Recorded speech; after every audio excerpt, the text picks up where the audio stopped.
နေတိုးဖွေးဖွေးနှင့်ဝုမုံရွှေရည်အပါအဝင်ရုပ်ရှင်တရုပ်ဆောင်များကိုစစ်ကောင်းဆောင်က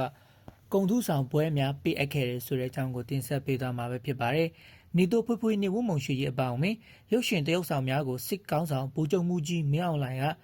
ဂုံထုဆောင်ပွဲများချီးမြှင့်အပ်နှင်းလိုက်ကြောင်းစစ်ကော်မရှင်ကယနေ့ဇန်နဝါရီ၄ရက်နေ့တွင်ထုတ်ပြန်လိုက်ပါတယ်။နိုင်ငံတော်အတွက်ထူးခဲစွာအမှုထမ်းသူအကျိုးဆောင်သူများနှင့်နိုင်ငံတော်ကာကွယ်ရေးနှင့်လုံခြုံရေးတာဝန်များကိုဆွမ်းဆွမ်းတမန်ထမ်းဆောင်ခဲ့သည့်အောက်ဖော်ပြပါပုဂ္ဂိုလ်များအားဂုံထုဆောင်ပွဲများဂုံထုဆောင်တစိမ်းများကိုချီးမြှင့်အပ်နှင်းလိုက်သည်ဟုဆိုထားသည်ရုပ်ရှင်တရုပ်ဆောင်များအပြင်စစ်ကော်မရှင်ပြောရေးဆိုခွင့်ရှိသူဗိုလ်ချုပ်စော်မင်းထွန်းလည်းဂုံထုဆောင်ပွဲရသည်ဗိုလ်ချုပ်စော်မင်းထွန်းတရုပ်ဆောင်များဖြစ်သည့်ကြည်ကြည်သေးညို့ဝင်းဝါဝါဝင်းရွှေခင်တန်းနုကျော်ဟိန်းချိုပြုံး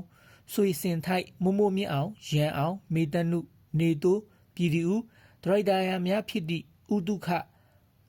တင်မောင်ဦးတို့အပါအဝင်28ဦးကိုစစ်ကောင်းဆောင်ကပြည်ထောင်စုစီတူ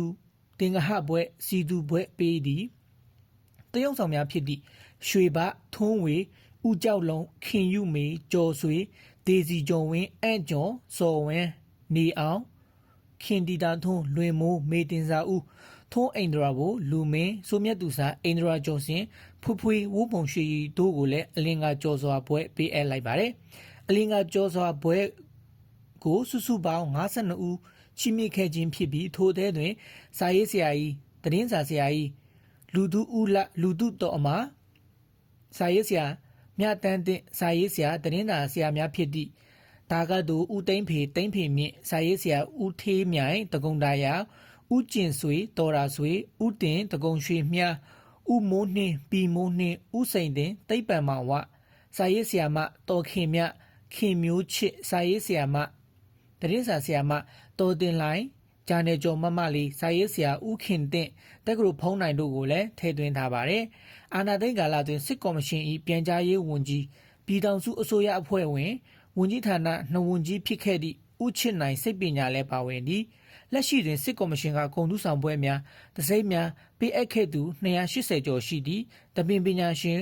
ဦးချစ်မျိုးထိုက်ဖိုးချစ်လည်းအမှုပညာထူးချွန်တစိမ့်ပထမဆင့်ပေးအပ်ခံရပါတယ်အာနာသိမ့်ပြီးနောက်စစ်ကောင်းဆောင်က